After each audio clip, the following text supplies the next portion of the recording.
Hello friends, welcome back to homemade foods. இன்றைக்கி நம்ம பார்க்க போகிற ரெசிபி பன்னீர் டிக்கா. ஹெல்த்துக்கு ரொம்ப நல்லது. பன்னீர் வந்து நிறைய ப்ரோட்டீன்ஸ் இருக்குது.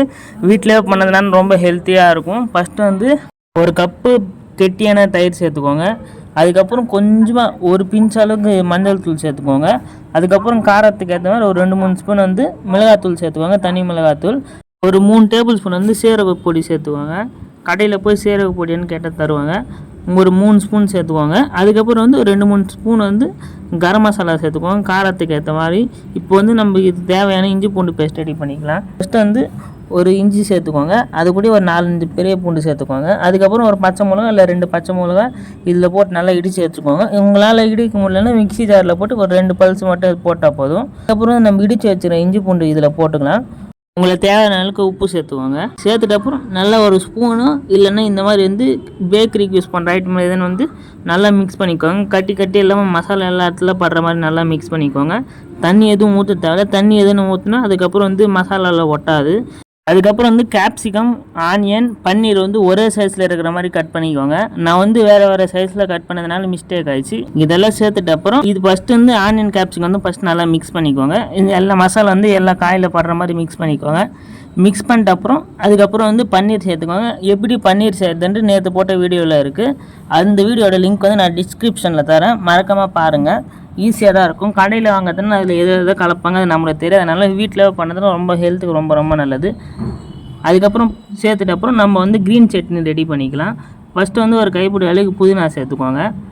அதுக்கப்புறம் ஒரு கைப்பிடி அளவுக்கு கொத்தமல்லி சேர்த்துக்கோங்க. அதுக்கப்புறம் வந்து ஒரு பீஸ் வந்து இஞ்சி சேர்த்துக்கோங்க. அதுக்கப்புறம் 2 பச்சை மிளகா சேர்த்துக்கோங்க. நான் ஒரு பச்சை மிளகா தான் சேர்த்துருக்கேன். அதுக்கப்புறம் சீரக பொடி கொஞ்சமாக சேர்த்துக்கோங்க. நான் பூண்டு சேர்க்குற வீடியோ மறந்துட்டு எடுக்க, அதனால் பூண்டு சேர்த்துக்கோங்க. பூண்டு சேர்த்துட்டு அப்புறம் தேவையான உப்பு போட்டுட்டு நல்லா அரைச்சிக்கோங்க. அதுக்கப்புறம் கட்டியான தயிர் வந்து சேர்த்துக்கோங்க. கட்டியான தயிர் எப்படி என்ன எடுக்கிறது, ஒரு காட்டன் துணியில் தயிர் ஊற்றிட்டு ஒரு 10 நிமிஷத்துக்கு அப்புறம் துவங்கி விட்டு அதில் இருக்க தண்ணியெல்லாம் வந்துடும். போட்டு நல்லா அரைச்சிடுங்க. தண்ணி வேணும் ஒரு அரை கிளாஸ் சேர்த்துக்கோங்க. இப்போ வந்து பன்னீர் டிக்கா ரெடி பண்ணலாம்.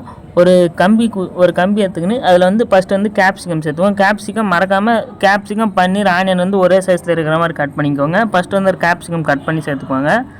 அது கூட வந்து ஒரு ஆனியன் சேர்த்துக்கோங்க. இப்போ வந்து ஒரு பன்னீர் வச்சுட்டு இந்த மாதிரி ரிப்பீட்டாக பண்ணிடுங்க. அப்போ தான் நல்லாயிருக்கும். அதுக்கப்புறம் பார்க்குறவங்க நிறைய பேர் சப்ஸ்கிரைப் பண்ணாமல் பார்த்துட்டு இருக்குங்க. தயவு செஞ்சு சப்ஸ்கிரைப் பண்ணிட்டு பாருங்கள்.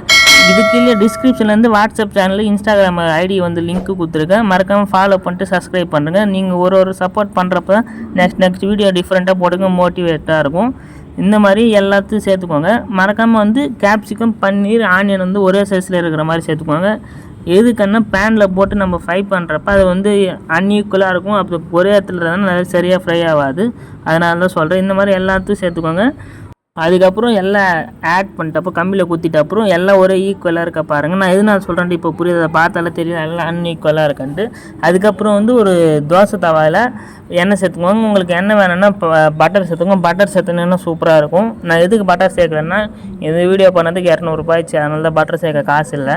அதுக்கப்புறம் எல்லாம் இந்த மாதிரி ஈக்குவலாக பண்ணிட்டு 4 சைடு நல்லா பக்கம் ஈவனாக ஃப்ரை ஆகிற மாதிரி பார்த்துக்கோங்க. அப்போ தான் நல்லாயிருக்கும். ப்ரௌன் கலர் நல்லா ஃப்ரை பண்ணிக்கோங்க. ஃப்ரை பண்ணதான் சூப்பராக இருக்கும். அவ்வளோதான் ஃப்ரெண்ட்ஸ், தேங்க்ஸ் ஃபார் வாட்சிங். மறக்காமல் சப்ஸ்கிரைப் பண்ணுறேங்க. இந்த வீடியோ பிடிச்சிருந்தா பண்ணிட்டு கமெண்ட் பண்ணுங்கள். உங்ககிட்ட ஒன்று கேட்கணும், ஏன் பார்க்குறவங்க நிறைய பேர் சப்ஸ்கிரைப் பண்ணாமல் லைக் பண்ணாமல் பார்க்குறீங்க, அது என்ன ரீசன்ட்டு நீங்கள் கமெண்ட்டில் பண்ணிங்கன்னா நான் அது திருத்தி நான் தான் சொல்கிறேன். நான் ஸ்டேட்டில் சந்திக்கிறேன். பாய். தேங்க்ஸ் ஃபார் பார்த்து பத்திரமா இருங்க, சேஃபாக இருங்க.